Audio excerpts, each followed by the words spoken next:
저기 멀리 며느리 같은 사람이 보였습니다. 밤이라서 잘 보이진 않았지만 입은 옷이나 머리가 제 며느리와 똑같았죠.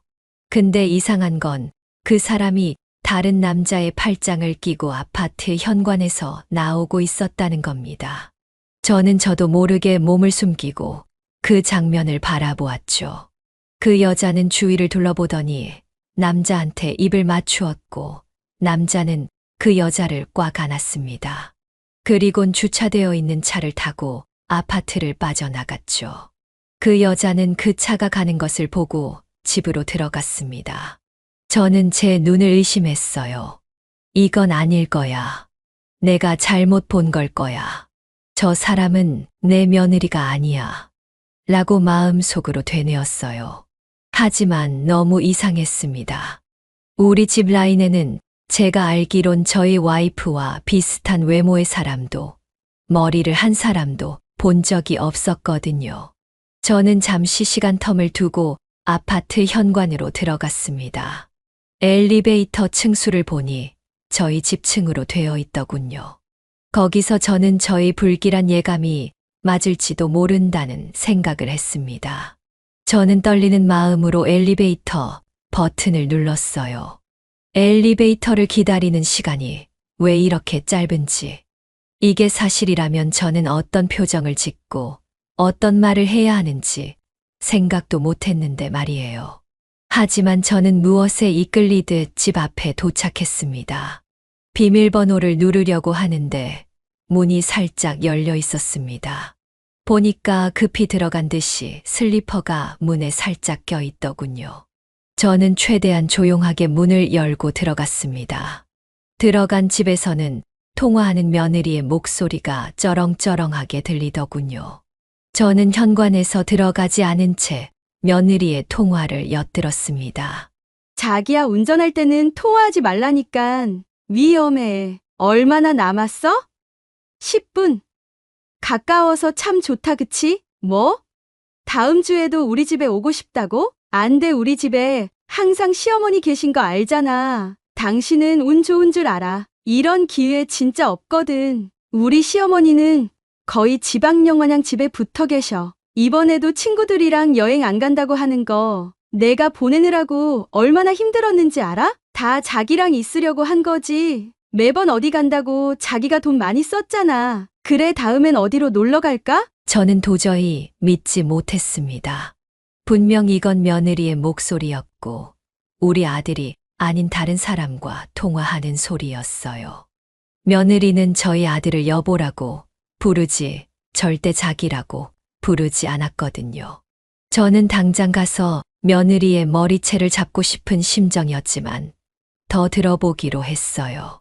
이게 어떻게 된 일일까요? 지금 며느리의 바람피는 것을 어머니가 알게 된 것 같은데요. 오늘은 세상에서 가장 믿었던 며느리에게 배신을 당했던 김현숙님의 사연입니다. 정말 상상도 못할 방법으로 응징해 주었다고 하는데요. 어떤 내용의 이야기일지 바로 들어보도록 하겠습니다. 안녕하세요. 저는 경기도 안양에 사는 올해 71살이 된 김현숙이라고 합니다. 매번 사연을 듣다가 이제야 이렇게 저의 이야기를 쓰게 되네요. 정말 입에 담기도 힘든 일이었는데 시간이 지나면서 조금 치유가 되더라고요. 그래서 저에게 있었던 충격적이기도 놀라운 일을 여러분과 함께 공유를 하고 여러분의 좋은 말씀을 듣고 싶어서 사연을 신청하게 되었어요. 이 일이 있었던 시기에는 제가 너무 경향이 없고 현명하지 못했기에 너그러운 마음으로 이해하며 들어주시면 감사하겠습니다.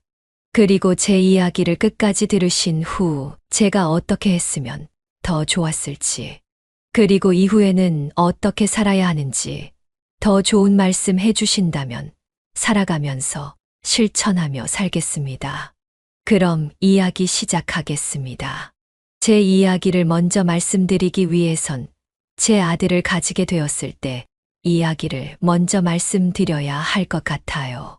저는 조금 늦은 나이에 남편과 결혼을 했습니다.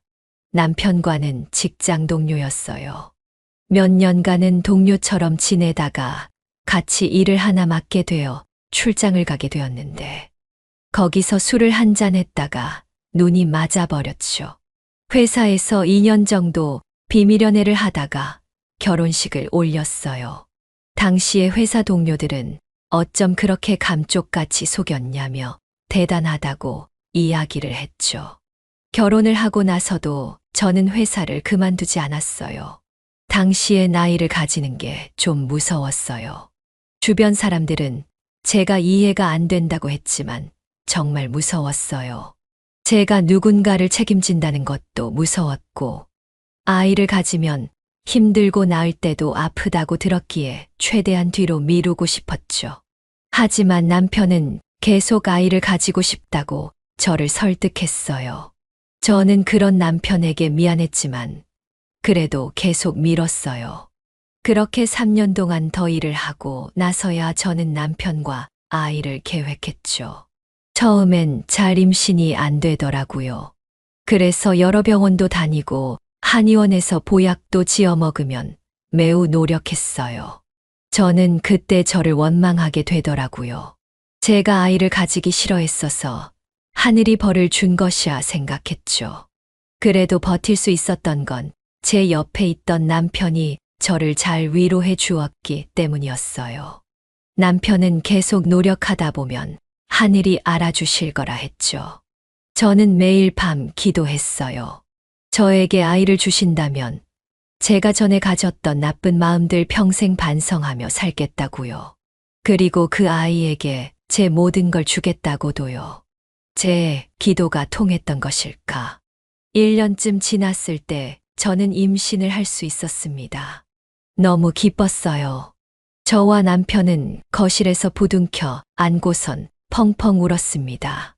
그렇게 저는 아이를 가진 후로 회사를 그만두고 제 몸 관리에만 신경 썼어요. 원래는 일을 더 할 수 있었지만 남편이 먼저 제안을 했어요. 남편은 자기가 더 열심히 일하면 된다면서 아이가 좀 클 때까지는 제 자신과 아이에게만 신경 쓰라고요. 그래서 저는 남편의 제안을 받아들여 회사를 그만두고 태교에 집중하기 시작했어요. 정말 신기하더라고요. 저와 남편이 만든 생명의 씨앗이 제 배 속 안에 있다는 것이요. 시간이 지나 배가 불러오고 아이의 움직임이 느껴졌을 때는 정말 경이로웠어요. 남들 다 결혼하고 아이를 가지니까 평범한 일이라고 생각했었는데 제가 막상 아이를 가지니까 그렇지 않더라고요. 그렇게 10개월이 지나고 저는 아이를 낳았어요. 남편을 굉장히 많이 닮은 아들이었어요. 누가 봐도 남편의 아들이더라고요. 저는 그렇게 엄마가 되었습니다. 예전과는 많은 것들이 달라지더라고요. 제 마음가짐부터 시작해서 남편과의 관계도 그렇고 일상도 많이 바뀌었어요. 처음으로 엄마가 되었으니 모르는 게 너무 많았습니다. 하지만 남편도 노력을 많이 했고 주변에서도 많이 도와주셔서 부족하지만 열심히 아이를 키울 수 있었어요. 더군다나 남들보다 늦게 아이를 낳았기 때문에 더 소중하게 느꼈던 것 같아요. 아이는 정말 눈 깜빡하면 자라있더라고요. 너무 아쉬웠어요. 너무 귀여운 이 상태로 조금 더 머물렀으면 좋겠다는 어린 생각도 들더라고요. 제 아들은 유치원을 졸업하고 초등학교에 입학을 했습니다. 주변 또래 엄마들보다 제 나이가 더 많더라고요. 그래서 엄마들은 절 보고 언니라고 부르며 잘 대해 주었고, 저도 동생들과 이런저런 이야기를 공유했어요. 저는 아이가 저를 보고 나이 들었다는 생각을 하지 않도록, 또 다른 아이들에게 놀림받지 않도록 최대한 젊어 보이려고 애를 쓰기도 했습니다.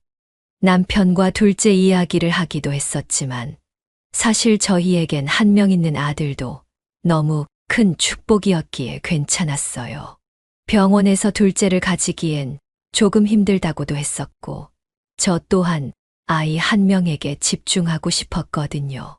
사실 개인적으로는 너무 행복했어요. 남편도 성실하게 회사 생활을 했고 저희 아들도 너무나 잘 자라주고 있었거든요. 매일 저녁 모여서 하루에 있었던 이야기들을 공유하고 제 밥을 맛있게 먹는 남편과 아들을 보면 힘든 것이 싹 달아났어요. 당시엔 평생 이렇게 살 수 있을 줄 알았습니다. 하지만 그건 제 착각에 불과했어요. 왜냐하면 얼마 뒤에 청천벽력 같은 일이 저희 가족에게 벌어졌거든요. 그 일이 발생한 건 아들이 중학교 1학년이 되었을 때였어요. 남편과 아들과 함께 주말에 외식을 갔습니다. 근데 남편이 밥을 먹다 말고 기침을 심하게 하기 시작했어요. 며칠 전부터 기침을 하기 시작했는데 그냥 감기라고 생각하고 약국에서 약만 사다 먹었었거든요. 근데 남편이 기침을 멈출 생각을 안 하더니 갑자기 개켜를 했어요. 남편의 입을 막고 있던 휴지에 빨간 피가 흥건하게 묻어 있었어요. 저는 너무 깜짝 놀랐죠. 저 말고 아들과 주변에 있던 종업원들도 굉장히 놀랐어요. 남편도 당황했는지 무슨 말을 해야 할지 모르더라고요. 남편은 괜찮다고 곧바로 피를 닦아냈지만 제가 괜찮지 않았습니다. 저는 남편을 데리고 바로 응급실에 갔어요. 근데 응급실에서 해줄 수 있는 게 없다고 하더라고요. 검사를 받아보는 게 좋을 것이라는 말만 듣고 집에 왔어요. 저는 남편이 큰일이라도 나는 거 아닌가 밤새 걱정을 하느라 잠을 이루지 못했죠. 다음 주가 되고 남편은 회사를 쉬고 저와 함께 큰 대학병원에 가게 되었습니다. 검사를 받는데 꽤 오랜 시간이 걸리더라고요. 남편은 괜찮다며 저를 안심시켜 주려 했지만 불안한 건 어쩔 수 없었어요. 시간이 좀 흐르고 병원에서 와봐야 할 것 같다고 해서 남편과 함께 다시 병원을 찾아갔어요. 의사는 한동안 말을 아끼다 말을 했어요. 남편이 폐암 말기라고 하더군요. 현실감이 느껴지지 않았어요. 제 주변에서는 암에 걸린 사람이 한 명도 없었거든요. 왜 살면서 남한테 피해 주는 일 한 번 안 하고 산착해 빠진 남편이 폐암에 걸렸는지 이해가 되지 않았습니다. 남편은 살면서 담배는 입에 대지도 않았거든요. 저는 얼마나 놀랐느니 울음이 나지도 않았습니다.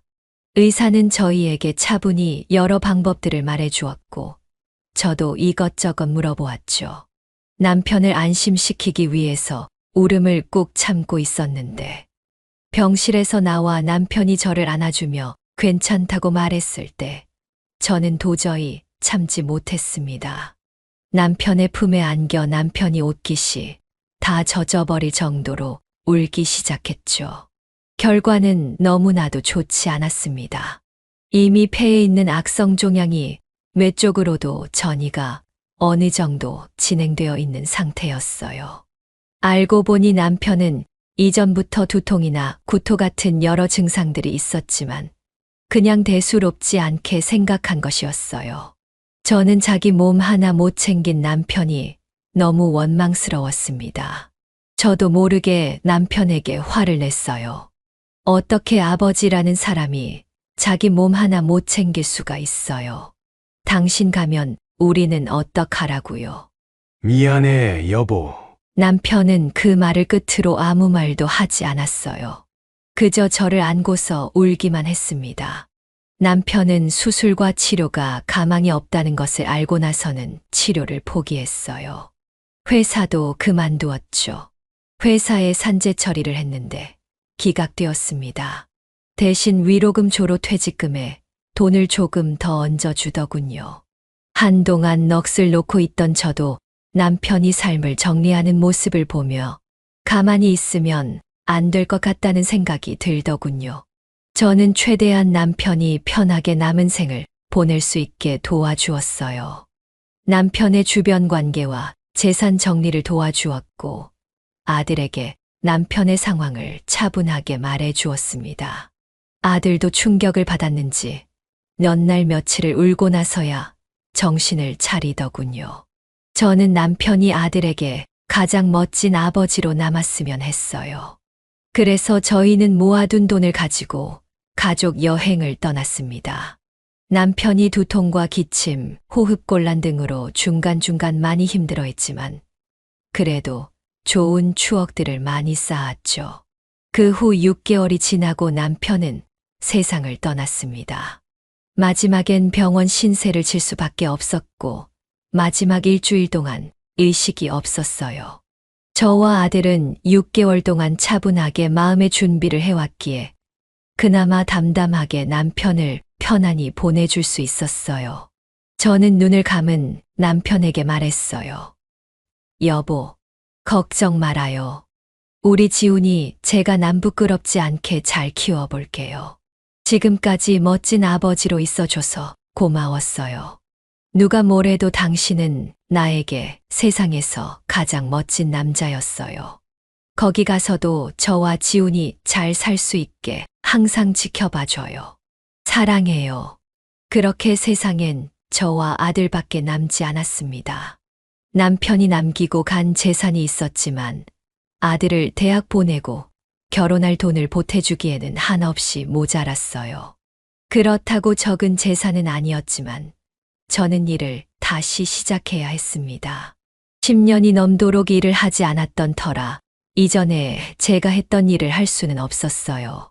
저는 주변 친한 아주머니들을 통해 방문 판매업일을 제안받았습니다. 저의 실적대로 돈을 더 가져갈 수도 있고 제가 쉬고 싶은 날엔 말하고 쉴 수도 있었어요. 어느 정도 실적을 유지해야 하는 기준은 있었지만 저는 한 번도 그 실적을 달성하지 못한 적이 없었어요. 다른 사람들보다 훨씬 더 열심히 했거든요. 아들을 등교시킨 후에 출근해서 일을 하다가 아이가 오는 저녁 때쯤에는 항상 퇴근을 했습니다. 그게 저의 철칙이었어요.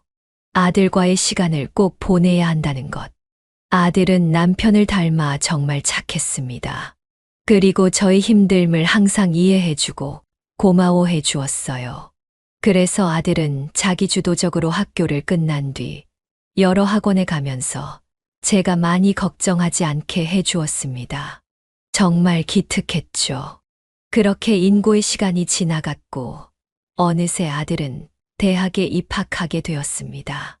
아들이 공부를 열심히 해준 덕택에 서울에 있는 괜찮은 학교에 들어가게 되었어요. 아들의 대학교 입학식 날에는 얼마나 기뻤는지 모릅니다. 저는 그날 남편 사진을 보며 남편에게 말을 걸었어요. 여보, 오늘 지훈이가 얼마나 늠름했는지 몰라요. 키는 얼마나 더 컸게요. 지금은 저보다 머리 2개는 더 커요. 인물도 좋아서 여자애들한테 인기가 많다네요. 다만 당신 닮아서 너무 착하고 순진해서 어디 가서 사기당하는 건 아닌지 걱정이 많긴 해요.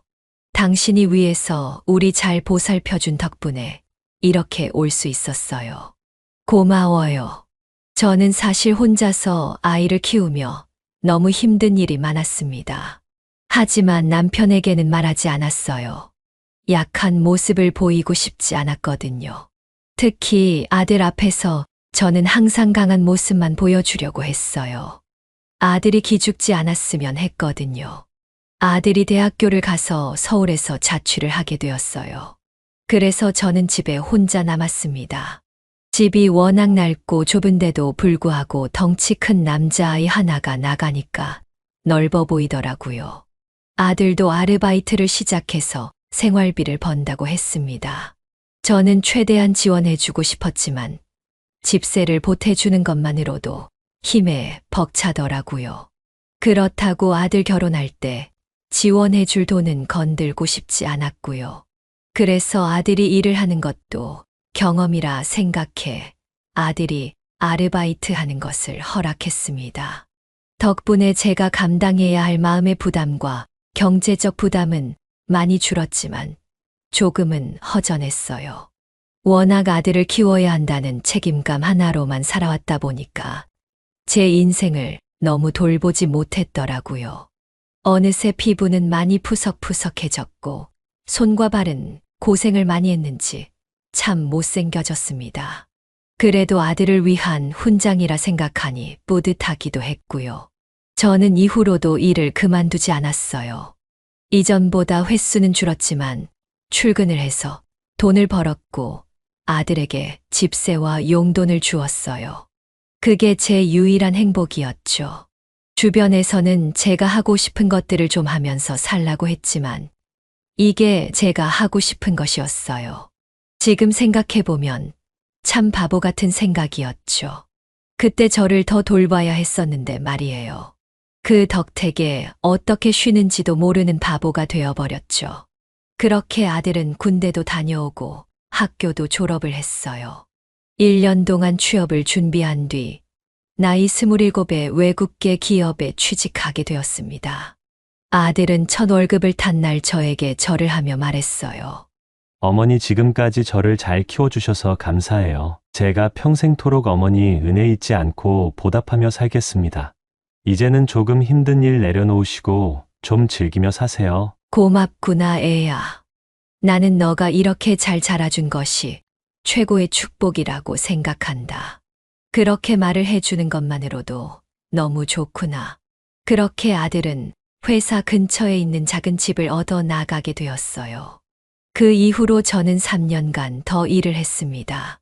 하지만 더 이상 일을 하지 못하는 일이 생겼어요.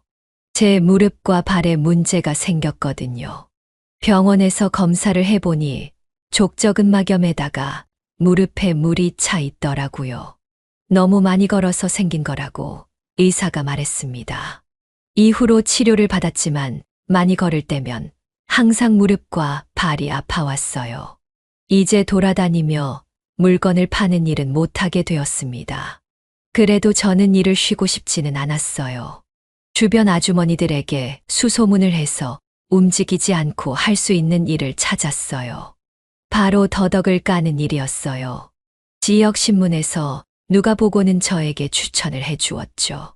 매일 아침 작업장에 가서 저는 더덕을 깠어요. 처음엔 하기도 어렵고 손에 익지 않았는데 몇 달 동안 하다 보니 속도가 좀 붙더라고요. 아들은 이제 일을 그만두라고 했지만 그러고 싶지 않았습니다. 그러던 어느 날이었어요. 아들이 여자친구가 생겼다고 저에게 말을 해주었습니다. 이전에도 몇 번 여자친구에 대해 말해준 적이 있어서 이번에도 그냥 말해주는 건가 싶었죠. 근데 결혼을 전제로 만나고 있다고 하더라고요. 솔직히 말해서 저는 다른 어머니들처럼 며느리가 될 여자가 어떤 여잔지 따지고 싶었지만 그러지 않았어요. 우리 집안이 그렇게 남들이 보기에 좋은 집안은 아니었기에 그저 제 아들을 사랑해주고 평생 바라봐줄 여자면 원이 없겠다라고 생각했습니다. 아들은 그 아이를 소개팅에서 만났다고 했어요. 직장 동료가 소개시켜준 사람이라고 했습니다.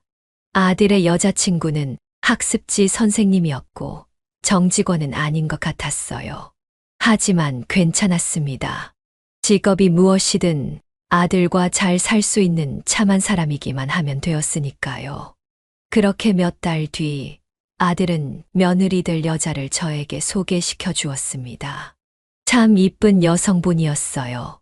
제 아들이 어떻게 이런 미인을 만나게 되었는지 궁금할 정도였죠. 안녕하세요, 어머님. 김예인이라고 해요. 잘 부탁드립니다. 정말 이쁘네요. 우리 아들이 이런 미인을 만나고 있을 거라고는 생각지도 못했는데 아들이 복이 많네요. 별 말씀을요. 제가 항상 신세지고 있어요. 좀 주책이긴 하지만 우리 아들이 뭐가 좋아서 만나게 됐어요? 지훈 씨가 어머님 이야기를 참 많이 하더라고요. 제가 느끼기엔 요즘 사람들은 자기 먹고 사느라 바빠서 부모님들 못 챙기는 경우가 많은데 지훈 씨는 바쁜 와중에도 어머님을 계속 챙기려고 하더라고요. 그 부분이 저에게 너무 좋은 부분으로 다가왔어요. 이런 사람이랑 살면 평생 저를 행복하게 해줄 수 있겠구나라는 생각이 들어서요. 참 생각이 깊네요. 제가 보기엔 혜인 양도 남들과 다르게 참 속이 깊은 것 같아요. 과찬이세요, 어머님. 제가 지훈 씨 곁에서 잘 내조하며 살겠습니다. 예비 며느리 될 여성분은 정말 말을 이쁘게 했어요. 얼굴도 이쁜데 마음씨는 더 아름다워 보였죠. 정말 아들과 결혼할 사람으로서 이보다 더 나은 사람을 찾기 힘들 것 같다는 생각이 들 정도로요. 하지만 이런 모든 생각들이 한 번에 뒤엎어질 줄은 정말 몰랐지만요. 그렇게 둘은 결혼을 준비하게 되었습니다. 상견례까지 마친 아들과 예비 며느리는 집을 알아보기 시작했어요. 저는 2억이라는 돈을 아들에게 주며 말했습니다. 지훈아, 이 돈은 네 아버지가 죽기 전에 너 결혼 자금으로 남겨두고 간 돈이란다. 집을 내가 구해줄 순 없지만 집 구할 때 보태 쓰거라.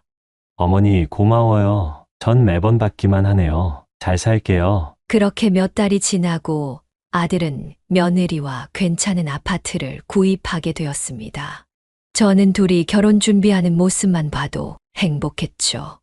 그런데 결혼식을 앞둔 어느 날 아들과 며느리가 저를 찾아왔어요. 연락도 없이 온 아들과 며느리에게 저는 물었습니다. 연락도 없이 무슨 일들이냐? 어머니 드릴 말씀이 있어서요. 그래, 일단 여기 앉거라. 네, 어머니.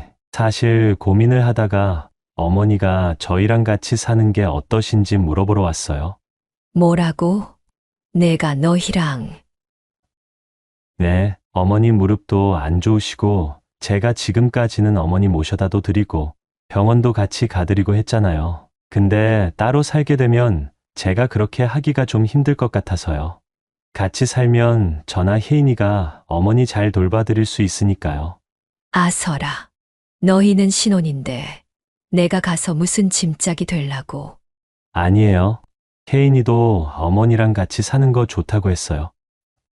그치? 네, 맞아요, 어머님. 저도 어려서부터 어머니, 아버지가 할아버지를 모셔서 같이 살았거든요. 그래서 저는 아무렇지 않아요. 다만 어머니가 불편하실까봐 그게 걱정이죠. 거봐요, 어머니. 제가 어머니한테 효도할 수 있게 저희 부탁 좀 들어주세요. 저는 너무 당황스러웠습니다. 물론 아들의 제안은 고마웠고 매우 기뻤지만 제가 아들과 며느리에게 불편함을 줄까봐 그게 걱정이 되었어요. 같이 살고 싶지 않다고 하면 거짓말이겠죠. 그래서 저는 잠시 고민을 했습니다. 저는 둘의 표정을 바라보았습니다. 아들은 정말 저랑 같이 살고 싶은 표정이었고 며느리는 잘 모르겠더라고요. 혜인이가 괜찮다면 그렇게 하마. 대신 너희 신혼은 1년 동안 즐기고 그 이후에 다시 생각해보자꾸나. 바로 같이 사는 게 아니어서 아들은 떨떠름한 표정이었지만 저는 이게 최선이라 생각했어요. 둘의 신혼은 지켜주고 싶었거든요. 그렇게 아들과 며느리는 결혼식을 올렸고 집으로 들어가게 되었습니다. 아들은 제가 걱정됐던지 한 달에 2번씩은 저를 찾아왔어요. 며느리도 처음엔 저에게 자주 안부 전화를 해주었죠. 저는 은근 기대를 하고 있었지만 한편으로는 아들이 까먹었을 수도 있을 거란 생각을 했습니다. 하지만 정확히 1년 후 아들은 저에게 집으로 들어오라고 했어요. 저는 다시 한번 며느리의 의사를 물었고 며느리도 좋다는 대답을 전해왔습니다. 그렇게 저는 20년 넘게 산 집을 팔고 아들의 집으로 이사를 하게 되었어요. 굉장히 오래된 구옥에서 살다가 새 집으로 오니 너무 좋더라고요. 물도 잘 나오고 난방도 잘 되었어요. 무엇보다 저녁마다 아들과 며느리와 함께 저녁을 먹는 시간이 너무 좋더라고요. 며느리는 결혼 후에 일을 그만두고 집 근처 카페에서 아르바이트를 하고 있었어요. 아들은 며느리가 일을 그만두었으면 했는데 며느리는 계속 일을 하겠다고 했죠. 저는 뭐든 좋았어요. 아들과 며느리가 서로 이야기해 가면서 서로에게 맞춰주는 모습이 좋다고 생각했습니다. 그렇게 시간이 흐르고 아들은 중요한 프로젝트를 맡게 되었고 출장이 잦아지게 되었습니다. 주로 해외에 갔고 가면 짧으면 며칠 길면 몇 주 동안 집을 비우게 되었어요. 그렇게 될 때면 저와 며느리만 집에서 지냈습니다. 조금은 어색했지만 그래도 둘이 선을 잘 지키고 배려를 하면서 잘 지내왔어요. 그런데 며느리가 조금씩 이상한 징후를 보이기 시작했어요. 아들이 출장을 갈 때마다 항상 밤 늦게나 혹은 새벽에 집에 들어오는 것이었습니다. 저는 워낙 밤귀가 밝아서 자고 있다가 현관문 열리는 소리가 들리면 바로 잠에서 깨곤 했거든요. 빠르면 오후 11시 늦으면 새벽 3시에 들어오기도 했어요. 한 번은 말 없이 외박을 했습니다. 저는 며느리에게 물었어요. 애야, 혹시 요즘 바쁘니?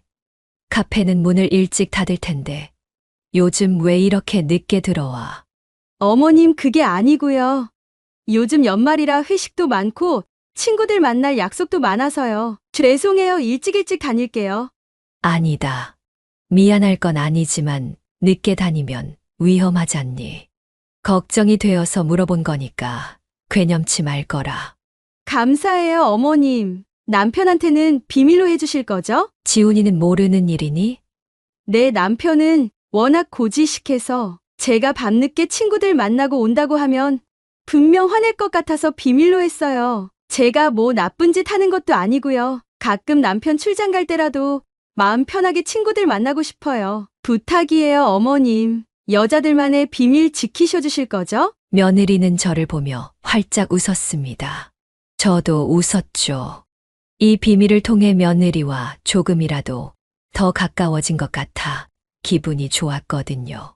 저는 그때 며느리에 대해 너무나 신임이 컸기에 며느리가 허튼 짓을 할 거라는 의심은 눈꼽만큼도 하지 않았습니다. 그렇게 시간이 흘렀어요. 저는 새로운 고민이 생겼습니다. 그건 바로 며느리한테 아이가 생기지 않는 거였어요. 저도 그랬던 경험이 있었던 터라 저는 며느리에게 힘이 되어 주고 싶었습니다. 며느리와 아들은 꽤나 노력하고 있는 것 같았거든요. 그래서 저는 유명하다는 한의원은 모두 돌아다니면서 며느리에게 보약을 지어주었어요. 아가야, 이거 한번 먹어보렴. 먹으면 3달 안에 임신이 된다고 하네. 감사해요, 어머님. 저 때문에 많이 고생하시네요. 아니다. 너가 아이를 빨리 가지고 싶을 텐데. 너가 고생이지. 내가 하는 건 아무것도 아니야. 죄송해요. 제가 얼른 아이를 가져야 어머니도 좋아하실 텐데 말이에요. 그런 말은 하덜 말 거라. 내가 좋아서 하는 것이니 부담스러워 하지 말고. 아이를 가진다는 것은 하늘의 뜻이야. 언젠가 너가 간절히 원하면 가지게 될 거니까 마음 편하게 먹으렴. 누구한테 미안해하지도 말고 스스로를 자책하지도 말고. 네, 감사해요, 어머니. 저의 이런 노력과 며느리의 바램을 하늘이 알아주신 덕인지 6개월 뒤 며느리는 임신을 하게 되었습니다. 그날 저는 제 아들을 가졌을 때처럼 세상을 다 가진 기분이었습니다. 우리 셋은 집 거실에서 서로를 다독여주며 축하 파티를 열었어요. 그렇게 저는 기쁜 마음으로 우리 집에 새로운 가족을 맞이할 준비를 했습니다. 여러 아기 키우는데 필요한 물품들과 옷들을 미리 알아보았고, 그게 저희 새로운 기쁨이 되었어요. 저는 친한 아주머니들한테도 자랑을 하고 다녔습니다. 며느리는 임신을 하고 나서는 일을 그만두게 되었어요. 저와 아들의 제안을 며느리는 심사숙고한 뒤에 받아들여 주었어요. 그러던 어느 날이었어요. 아들은 또 해외로 출장을 가게 되었습니다. 미안해 여보. 같이 있어주고 싶은데 말야. 아니에요. 저는 어머니랑 잘 있을게요. 당신은 우리 걱정하지 말고 열심히 일해서 돈 많이 벌어와요. 그래 알겠어. 다음 주 토요일에 오는 거 맞죠? 응. 더 빨리 오고 싶은데 아마 일이 바빠서 늦어지면 더 늦어지지 빨리 올 수는 없을 거야. 거긴 시차가 한국이랑 정반대라 밤에 통화하기도 힘들 것 같아.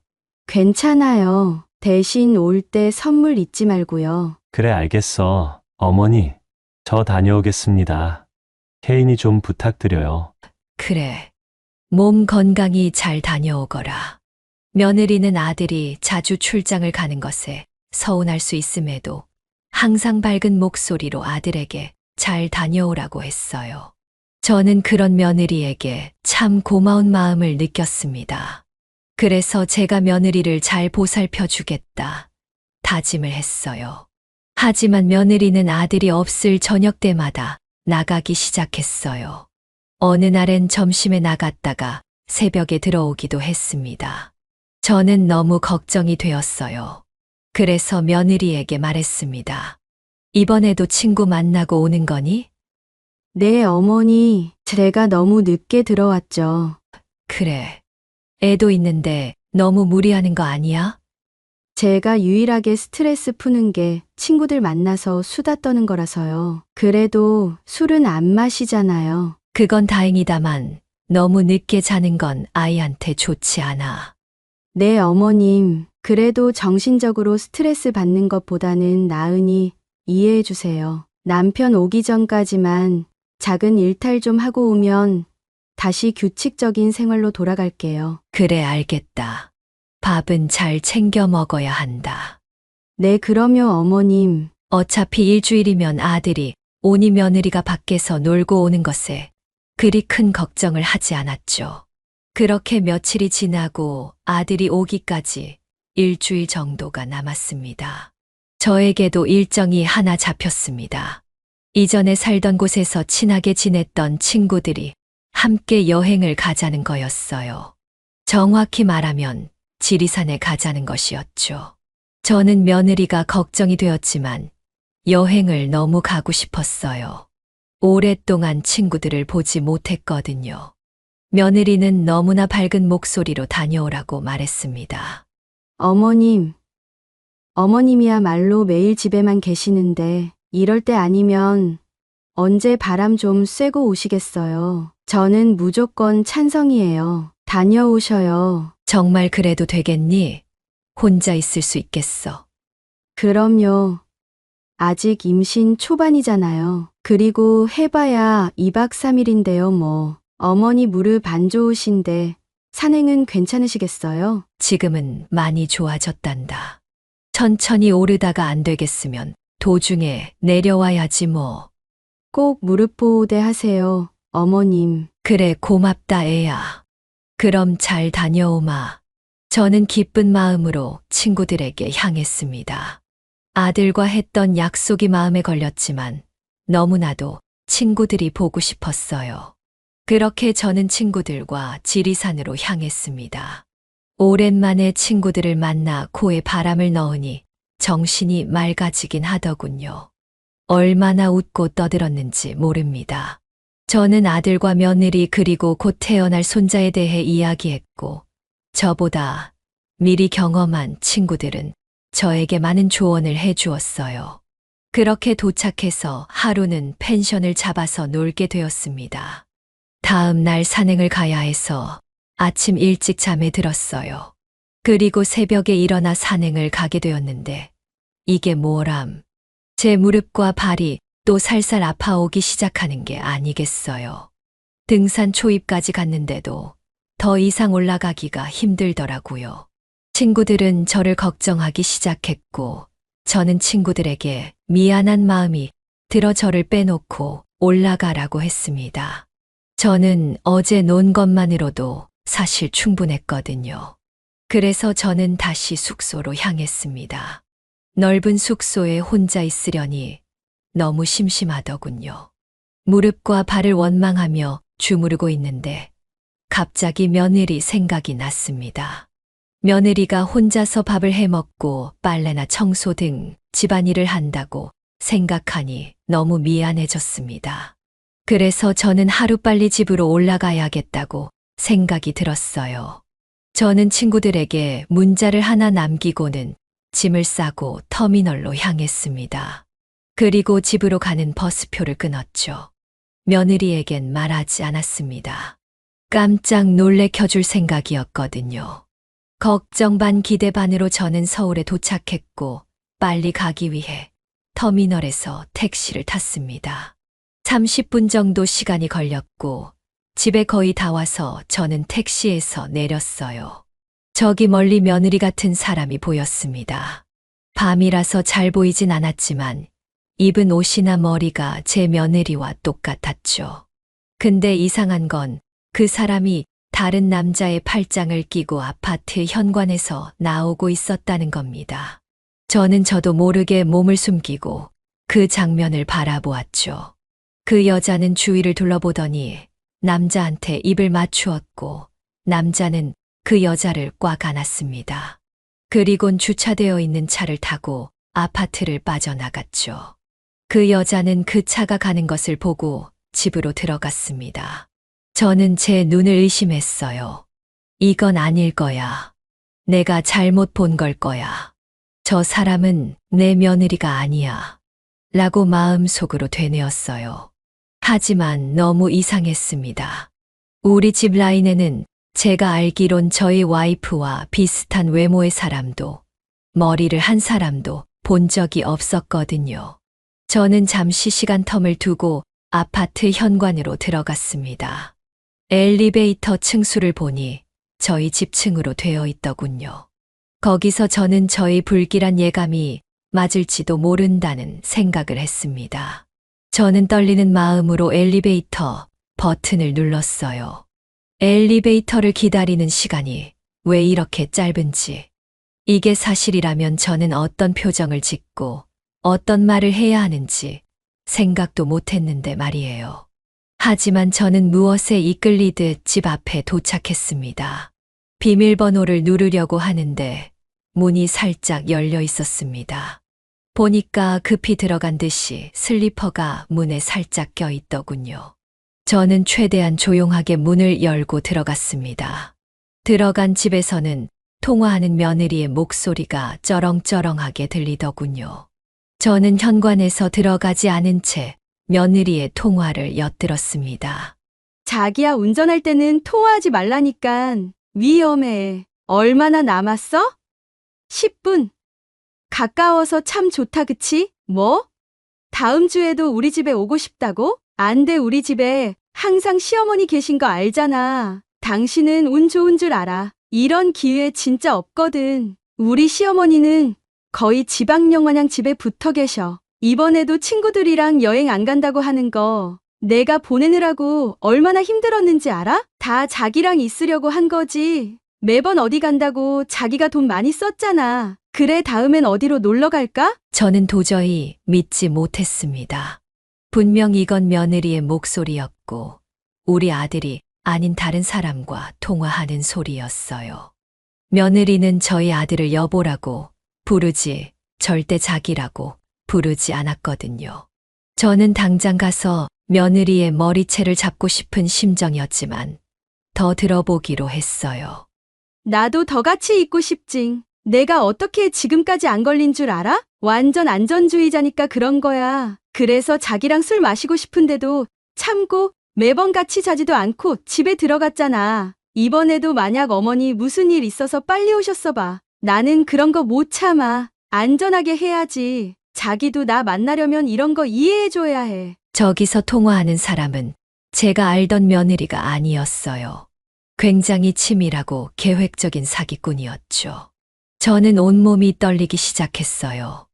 말도 안 되는 상황이었고 저는 이런 경험을 텔레비전에서나 봤지 제가 겪을 거라고는 상상도 하지 못했거든요.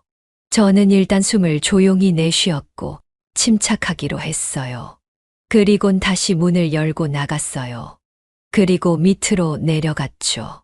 집 앞 놀이터에 앉아 저는 한참을 생각했습니다.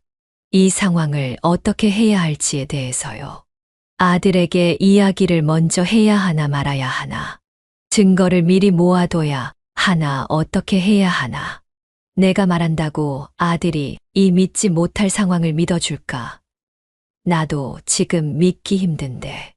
같은 별의별 생각이 다 들더라고요. 저는 일단 집에 들어가서 며느리의 태도를 지켜보기로 했습니다. 제가 집에 들어가니 며느리는 씻고 나왔더라고요. 절 보고는 눈이 동그래져서 못 볼 걸 본 것 같은 표정을 지었습니다. 저는 최대한 표정 관리를 했어요. 어머니, 내일 오시는 거 아니셨어요? 맞다. 근데 무릎하고 발바닥이 너무 아파서 산행을 못하겠지 뭐니. 그래서 친구들한테 폐를 끼칠까봐 미리 올라왔단다. 너가 걱정되기도 하고. 며느리는 제 이야기를 들으면서 표정을 싹 바꾸더니 저에게 말했어요. 어머님 짱이에요. 저를 이렇게 생각해 주시는 시어머니는 세상에 어머님밖에 없을 거예요. 너무 감사드려요. 더 놀고 오셨어도 됐는데 여행은 어떠셨어요? 평소엔 그렇게 이쁘고 참하던 며느리가 왜 이렇게 가증스럽던지. 그녀의 말이 다 뱀의 말처럼 들리기 시작했어요. 저도 최대한 며느리에게 아닌 척을 했습니다. 저는 그래서 최대한 증거를 모으는 쪽으로 가기로 했습니다. 확실한 증거가 필요했죠. 그래, 고맙다. 나도 이번에 나갔다 오니까 왜 일이 좋은지 자주 나가야겠다는 생각을 했단다. 좋네요, 어머님. 저도 어머님이 인생을 좀 즐기면서 사셨으면 했는데 오히려 제가 더 기쁜걸요. 여기저기 많이 놀러 다니세요. 우리나라에 이쁜 곳 진짜 많잖아요. 그래, 그러려고. 안 그래도 내일 모레 또 아는 친구들과 강릉으로 바다 보러 가기로 했지 뭐니. 다녀와도 될까? 그러면 어머님, 저도 남편한테 비밀로 할 테니 다녀오세요. 그렇게 이틀 후 저는 여행 가는 척을 하며 집을 나섰습니다. 며느리는 제가 가는 걸 확인하기 위해서 집 앞까지 마중을 나왔죠. 택시까지 잡아주었습니다. 저는 어쩔 수 없이 택시를 타고 아파트 단지 한 바퀴를 돈 뒤 다시 집 앞에서 내렸어요. 그리고 저를 발견할 수 없는 곳을 찾아 하염없이 기다리기 시작했습니다. 1시간쯤 지났을까? 그때 봤던 남자가 차를 타고 집 앞에 주차를 하는 게 아니겠어요. 저는 두 눈을 질끈 감았습니다. 정말 제 인생에 이런 일이 있을 줄은 상상도 못했어요. 하지만 아들을 위해 해야 한다고 생각했습니다. 저는 휴대폰을 손에 들고 그 장면을 사진으로 남기기 시작했어요. 잘 보이지 않았지만 얼굴은 인식할 수 있을 정도였죠. 바로 집으로 들어가 현장을 잡을 수도 있었지만 그 둘이 저에게 어떤 해코지를 할지 몰랐기에 무서웠습니다. 그래서 저는 머리를 썼어요. 저는 곧바로 며느리에게 전화를 했습니다. 며느리는 바로 전화를 받더라고요. 어머니 무슨 일이세요? 버스 잘 타셨어요? 아니, 그게 말이다. 친구 자식에게 큰 일이 생겼다지 뭐니. 그래서 급히 친구 보내고 우리들도 다음에 여행 가기로 변경을 했어. 네? 뭐라고요? 며느리의 목소리에는 다급함이 가득 있었어요. 그래서 이제 집으로 오시는 거예요? 그래. 한 30분 정도 걸릴 것 같아. 가는 김에 저녁에 먹을 거 장 좀 보고 가마. 그리곤 전화를 끊었습니다. 저는 휴대폰을 들고 며느리와 그 남자가 나오길 기다렸어요. 그리고 남자와 며느리는 빠른 걸음으로 현관으로 나오기 시작했습니다. 저는 그 장면을 놓치지 않고 빠르게 버튼을 눌러 사진을 남겼어요. 둘은 그 바쁜 와중에도 입맞춤을 하더군요. 남자는 빠르게 차를 타고 아파트 단지를 벗어났고 며느리도 집으로 들어갔습니다. 왠지 그 순간에 눈물이 나더군요. 슬프다기보다는 너무 화가 나서였어요. 저와 제 아들을 배신한 저 여우 같은 아이에게 말이에요. 저는 이 사진을 곧바로 아들에게 보냈습니다. 그때 아들이 있는 해외 시간이 늦은 밤이었을 텐데도 아들은 바로 저에게 전화를 하더군요. 저는 아들에게 지금까지 있었던 일들을 하나도 빠짐없이 이야기해 주었습니다. 역시나 아들은 믿기 힘들어 했어요. 하지만 명확한 증거들을 봤으니 믿지 않을 수 없었습니다. 아들은 당장 한국에 와서 뒤집어 엎으려는 듯 했어요. 하지만 저는 말렸습니다. 왜냐하면 며느리가 임신한 그 아이가 우리 자식의 아들인지 아닌지 아직 몰랐으니까요. 제 말을 들은 아들은 눈물을 흘리더군요. 너무 잔혹하다면서요. 저는 아무 말도 하지 못하고 그저 아들이 우는 것만 들어줄 수밖에 없었어요. 제가 옆에 있지 못해주는 게 어머니로서 너무 미안했습니다. 저는 그렇게 집에 들어갔고 아무렇지 않은 척을 했습니다. 아들이 오기까진 이틀이란 시간이 더 있었고 서로 연락을 하며 어떻게 할지 계획을 짰어요. 저희의 최종 계획은 며느리가 아이를 출산할 때까지는 기다리는 거였어요. 그때까지 증거를 착실히 모으고 출산을 하면 친자 확인을 한 뒤 이후를 결정하자는 계획이었습니다. 만약 그 아이가 저희 아들의 자식이 맞다면 데려올 것이고 아니면 그대로 이혼하는 것이었어요. 아들은 집으로 돌아왔습니다. 아들은 연기를 잘하지 못했어요. 자기 아내에게 매우 냉정하게 대했습니다. 아들은 저에게 더 이상 아내를 사랑하는 감정이 들지 않는다고 했죠. 결혼 생활 내내 아내를 믿고 사랑했지만 마음이 차갑게 식었다고요. 저도 마찬가지였죠. 세상에서 가장 아름답고 이쁜 며느리와 아내에서 이제는 가증스런 사기꾼처럼만 보였습니다. 저는 아들을 꼭 껴안아 주었어요. 저는 최대한 모르는 척했습니다. 아들은 가끔 참지 못하고 며느리에게 화를 낸다거나 시비를 걸기도 했어요. 그리고 이전에는 며느리가 필요한 물건이 있으면 바로바로 사주었는데 이제는 그런 게 왜 필요하냐며 거절을 했죠. 며느리도 그런 제 아들이 이해가 가지 않았을 거예요. 하루는 며느리가 아들에게 물었어요. 여보, 매달 저에게 부치는 돈이 안 들어왔는데요? 아, 그거? 이제 안 보낼 거야. 네.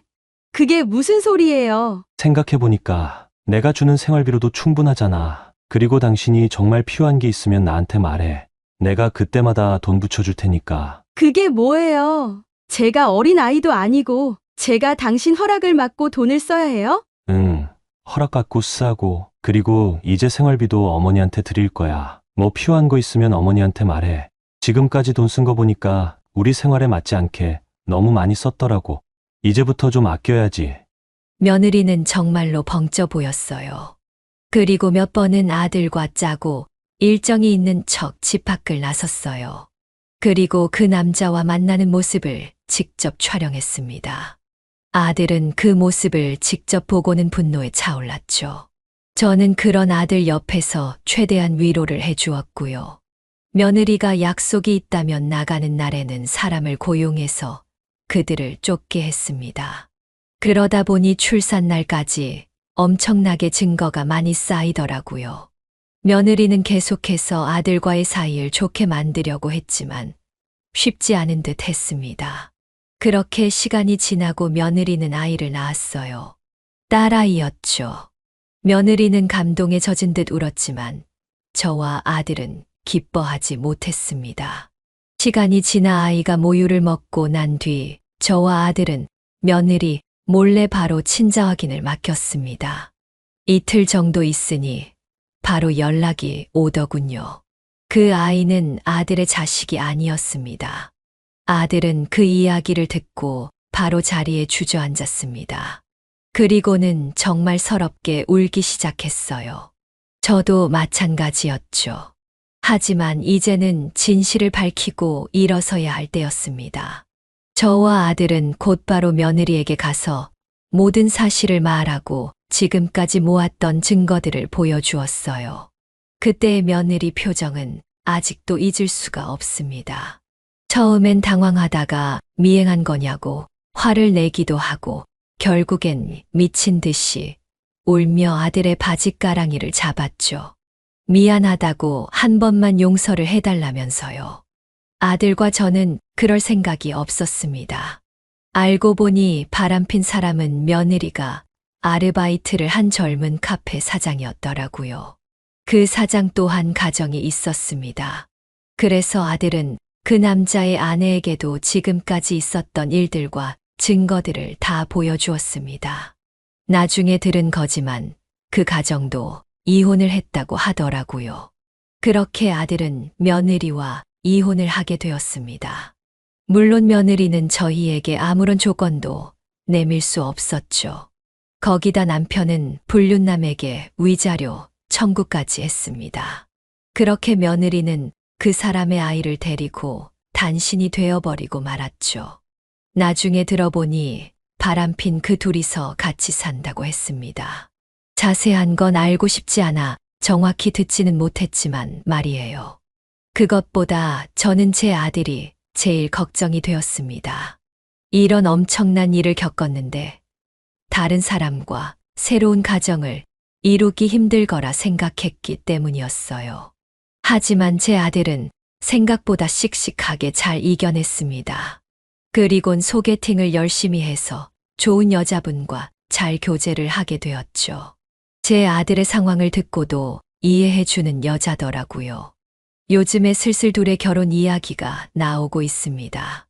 저와 아들은 힘든 시간을 보냈지만 그래도 그럭저럭 잘 이겨낸 듯 합니다. 가끔 그때를 생각하면 사람은 참 못 믿을 존재다라고 생각이 들기도 하고 가슴이 저려오긴 하지만 말이에요. 여러분이 저였다면 어떤 선택을 하셨을까요? 제가 과연 잘한 것이었을까요? 이제 저는 어떻게 살아야 하는 걸까요? 여러분의 생각이 궁금해지는 날이네요. 제 이야기는 여기서 마무리해야 할 것 같습니다. 지금까지 제 이야기를 들어주셔서 정말 감사합니다. 네, 오늘 이야기는 어떠셨나요? 오늘 이야기를 듣고 어떻게 생각하시는지 어머님, 아버님의 생각을 댓글로 공유해주세요. 벌써 어머님, 아버님들의 사연을 공감해주시는 구독자분들이 1만 명을 넘어섰는데요. 정말 감사드린다는 말씀 올립니다. 저는 또 다른 사연으로 찾아뵙겠습니다. 좋아요, 구독, 알람 설정을 통해 앞으로도 따뜻한 정을 나눌 수 있게 함께 해주세요. 어머님, 아버님의 삶의 지혜와 경험을 나눌 수 있는 통로가 되겠습니다. 오늘도 인생을 바꾸는 관점을 통해 사연을 들어주셔서 감사합니다.